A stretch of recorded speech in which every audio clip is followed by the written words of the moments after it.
This episode of Dirty Side Gets Down, we make a whopping 3-digit horsepower with a stock Mazda Miata.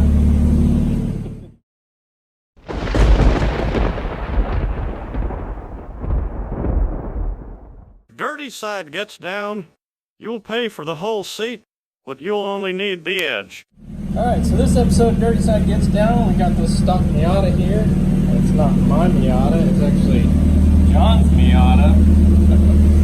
And not the same John with the Camaro, it's two Johns, one channel. That's not as gross as you think. I know, we've all seen that website. So we're throwing on the dyno here, Spec Miata class. We're just going to get some baseline numbers, and then it's going to get a refreshed engine, and we'll see what it does with that. Do some tuning on it with that. We're not going to tune this one and just run it, but we will tune the new one. So we're all set up on the dyno. Let's get these first pulls going.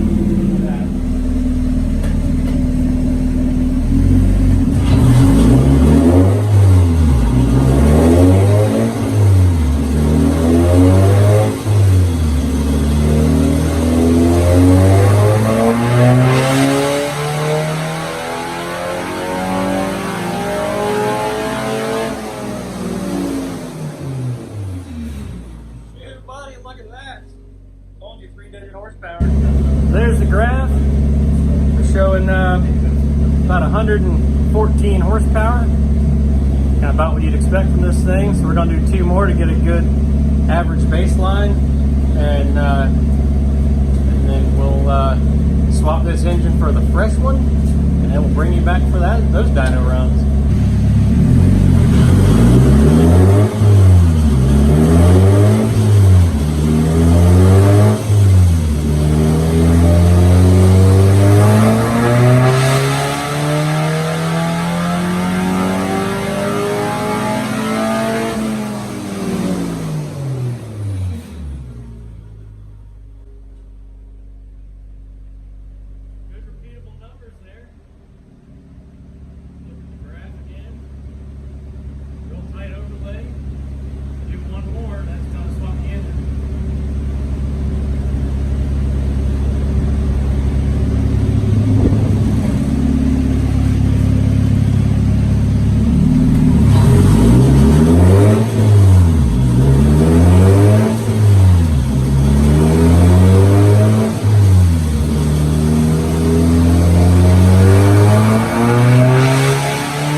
Good.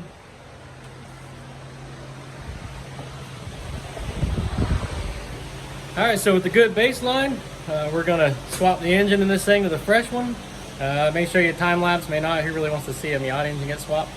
But we'll bring you back. We'll do some tuning, get some final numbers on this thing, and see what we gain.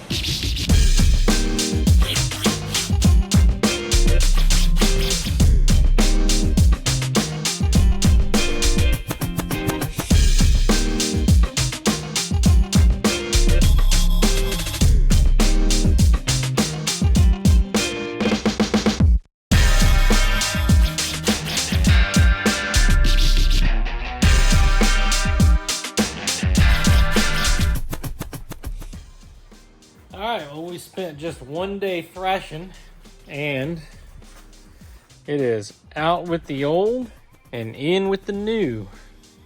If I didn't explain this before, this basically runs in a stock Mazda Miata road race class. You're very, very limited on what you can do with the car. So engine-wise, really, you can do this little intake here. There's a tiny bit you can do right behind the valves in the head. There's a certain compression you can run, a certain compression up to that you can run. So bottom end, there's really nothing you can do. This cylinder head was built by someone who knows these rules exactly and races in this class. So it is built to the very letter of the rule. And then after that, you can do, there's a certain set of shocks you can run, a couple different tires you can run. And then from there, tuning, The only thing you can do is what is factory adjustable. So you can pop this cover off and you can adjust this airflow meter, basically tension the spring or loosen the tension on the spring. Being that there is a physical door in here that opens, you can actually rotate this to different orientations to get gravity to help make it change. That's all legal. The only other things you can do is you can play with fuel pressure, and then you can adjust timing just with the cam sensor there. So we're gonna run this thing through a quick heat cycle, get it on the dyno, and see if we can get some more power out of it. All right, loaded up on the dyno. This first baseline run, we got just factory timing in it, and it's gonna be a little rich. We'll see what happens here.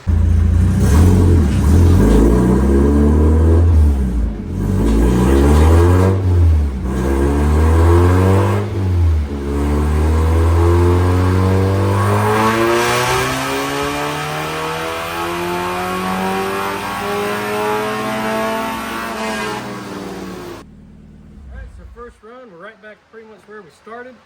So we should be able to pick it up from here, lean it out a little bit, add some timing, see what we get. All right, so what we're looking at here, we got 13.5, which is okay there. It just kind of continually gets richer, but then here it really gets down, and we need to bring that a little leaner. So we're gonna adjust the airflow meter.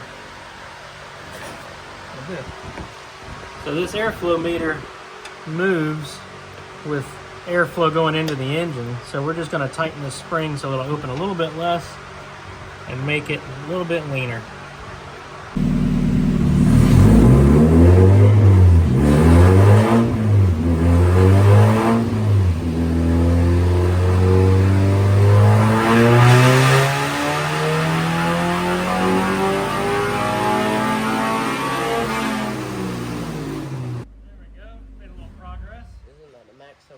So far. Yes. That's 4 more than it had before. Here, fuel's looking real good. Let's say we give it a little more timing and see what we get with that.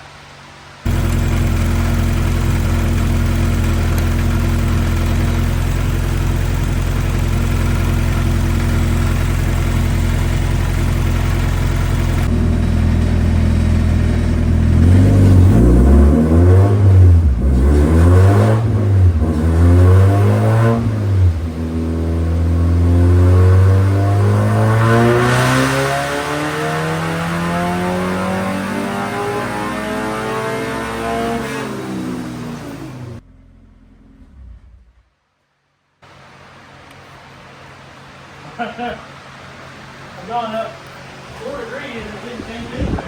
All right, so we kind of hit a wall and we knew there was more in it. We just kind of need to take a step back and think about it. So it's a different day now. We thought a lot about this airflow meter and it really wasn't opening all the way up till the sort of the end of the RPM. We decided to make it open a lot sooner and thinking that's going to free up some power. I'll put up 2 videos real quick of kind of the back to back of what we had with the airflow meter and then what we did. You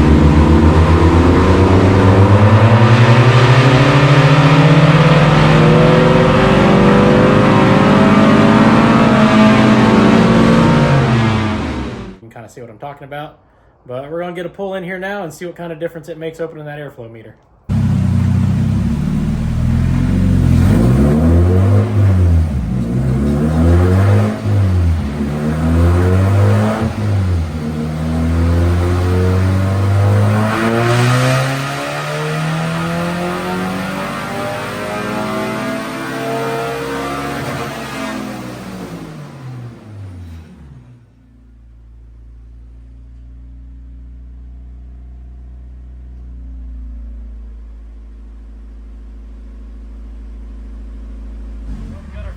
In order where it needs to be.